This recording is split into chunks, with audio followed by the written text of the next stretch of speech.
Hello friends, I'm Randall Franks and welcome to Southern Style. Special places can connect the decades. Have you ever stood in a particular place, scanning the horizon, taking in all that is in sight? For my exercise, I stepped upon the steps of the Ringgold Depot in Ringgold, Georgia, my hometown, looking northwards along the route of U.S. Highway 41.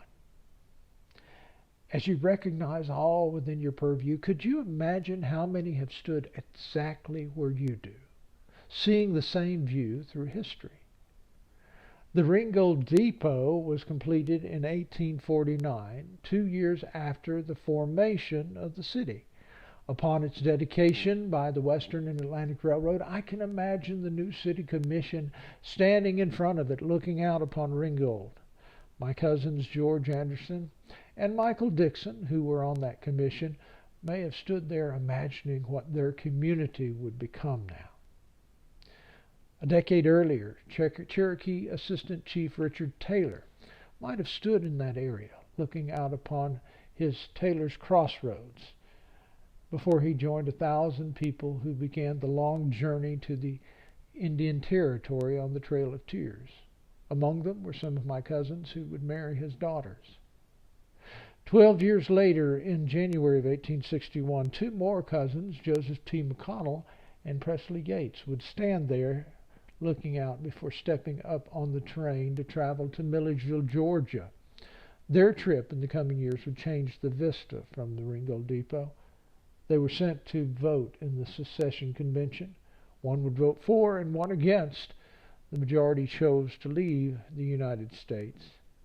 A year later, the station master would stand there watching the General, the Texas, and the Catoosa speed by as part of the great locomotive chase brought about by Andrew's Raiders. One more year would pass, and the future President Ulysses S. Grant would stand looking out at the town of Ringgold as shots fired down upon him from White Oak Mountain behind the station, as his army was trying to beat the retreating Confederate army. In 1898, thousands of soldiers would stand looking upon Ringgold on their way to Camp Thomas in western Catoosa County to train for the Spanish-American War. 752 of those soldiers would not look out on that view again for their return trip. They perished at Camp Thomas from camp diseases. For years to come, the soldiers would stand and look out one last time at their childhood town as they would leave for World War I, World War II, Korea, and Vietnam.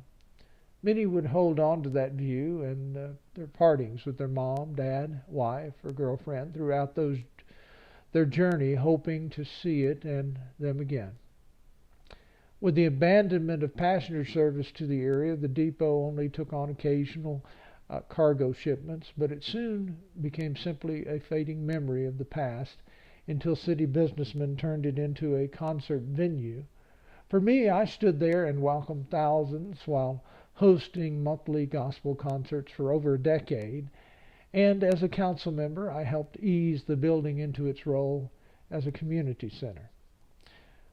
One place to stand, one ever-changing view with unchanging elements, thousands of eyes, thousands of stories, 18 decades I've reflected back upon.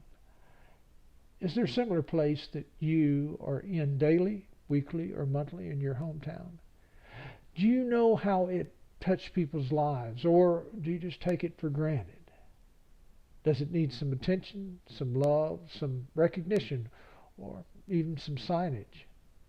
Maybe you could help make that happen. Even the simplest place can reach across the years to connect us. Look for those special places in your hometown. Help recognize and make them a part of today. Friends, visit me at randallfranks.com/store to find my latest books and music, or the Southern Style column page to read some of my other writings. Until we meet again, may the good Lord bless and keep you.